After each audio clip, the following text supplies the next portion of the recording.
जिल्ह्यात कधी नव्हे तसा भूत न भविष्य इतिहासात फक्त एकमेव जंगली जनावरांच्या बंदोबस्ताच्या मागणीसाठी जिल्ह्यात देवळीला मोर्चा निघाला होता। एका मागणीसाठी आता तरी इथं मागण्या जवळपास 17-18 मागण्या आहे। एका मागणीसाठी हजारो लोक रस्त्यावर उतरले होते, तुम्हाला सांगतो साहेब। आणि त्यावेळी तुम्ही देवळीला कार्यालय सुरू केलं होतं, आम्हाला रीतसर पत्र दिलं होतं, परंतु तुम्ही 1-2 महिने ते कार्यालय चालवलं आणि आमच्या शेतकऱ्यांची फसवणूक करून दिशाभूल करून तुम्ही कार्यालय गुंडाळून तिथून निघून गेले। ही फार चुकीची गोष्ट आहे।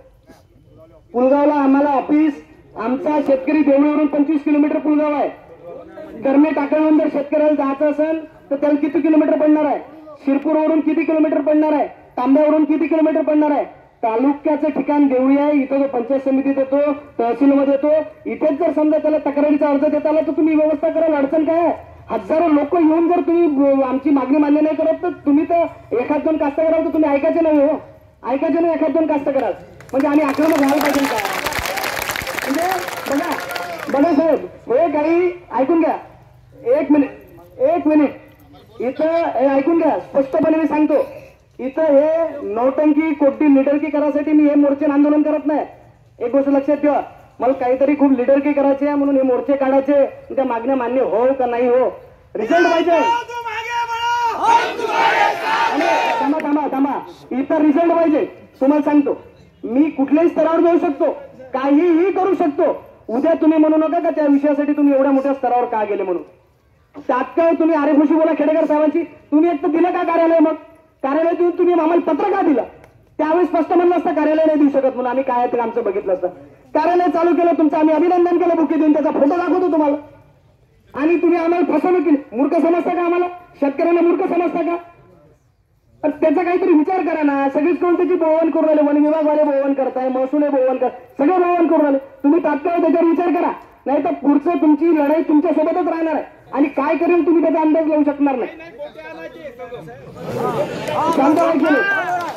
आणि एक मिनिट थांब